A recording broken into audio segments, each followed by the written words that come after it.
శ్రీమాత్రే నమః.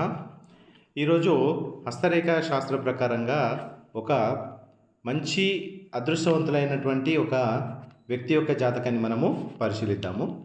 ఈ వ్యక్తికి ఇలా జీవన రేఖ ఏదైతే ఉందో ఈ జీవన రేఖ పైన ఇలాంటి కొన్ని అడ్డంగా ఉన్నటువంటి చిన్న చిన్న రేఖలు వచ్చాయి.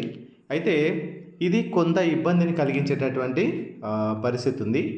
కానీ అదే రకంగా మనం చూసినట్లయితే ఇలాంటి ఊర్ధ్వరేఖలు అనేవి ఇతని యొక్క జాతకంలో మనకు ఎక్కువ కనిపిస్తున్నాయి. కాబట్టి 18 ఇయర్స్ వరకు 18 సంవత్సరాల వరకు ఇతను డిపెండెంట్గా ఉండడము మరియు దాని తర్వాత ఇతను ఇండిపెండెంట్గా ఉండడం అనేది మనం ఇతని జాతకంలో చూస్తూ ఉంటాం.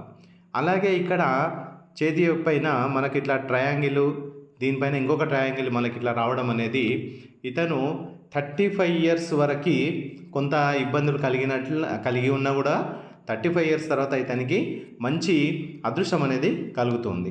అలాగే మనం ఇక్కడ చూసుకున్నట్లయితే ఇలా ఒక ఏ అనే ఆకారంలో ఒక గుర్తు ఇతని చేతిలో వస్తుంది. కాబట్టి ఇది మంచి భాగ్యోదయాన్ని తెలిపేటటువంటి రేఖ.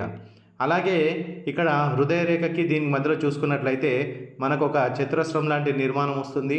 ఈ చతురస్రం నిర్మాణం కూడా ఇతనికి జీవితంలో అభివృద్ధి చెందడానికి చాలా ఉపయోగపడుతుంది. అలాగే మనం ఇక్కడ సూర్యుని లైన్కి చూసుకున్నప్పుడు ఇలాంటి ఒక ఫిష్ సైన్, అంటే మనము చేప ఆకారంలో ఉన్నటువంటి గుర్తును మనం చూస్తున్నాము. ఇది కూడా ఇతనికి చాలా కలిసి వస్తుంది. అలాగే ఈ వేళ్ళ మధ్య భాగంలో వి అనే ఆకారం ఉంది. ఇది కూడా ఇతని జాతకంలో బాగా కలిసి వస్తుంది. అలాగే ఇక్కడ ఉన్నటువంటి బుద్ధ రేఖ అనేది మనకు చాలా క్లియర్గా కనిపిస్తుంది. వ్యాపారం అనేది ఇతనికి చాలా బాగా కలిసి వస్తుంది. అలాగే ఇక్కడ స్టడీకి సంబంధించిన లైన్స్ ఏవైతే ఉన్నాయో ఈ లైన్స్ కూడా ఇతని జీవితంలో మంచి విద్య లేదా మంచి వ్యాపారాన్ని ఇతని జాతకంలో మనము బాగా సూచిస్తూ ఉంది. అలాగే ఇతని యొక్క ఈ స్ట్రేట్ లైన్స్ ఏవైతే ఉన్నాయో ఇతని జీవితంలో కొంత భాగస్వామ్యంలో కొంత ఇబ్బంది పడే అవకాశాలు ఉన్నాయి. కాబట్టి ఇతను సొంతంగా వ్యాపారం కానీ వేరే కానీ చేసుకున్నట్లయితే ఇతని జీవితంలో చాలా మంచి అభివృద్ధి కనిపిస్తుంది.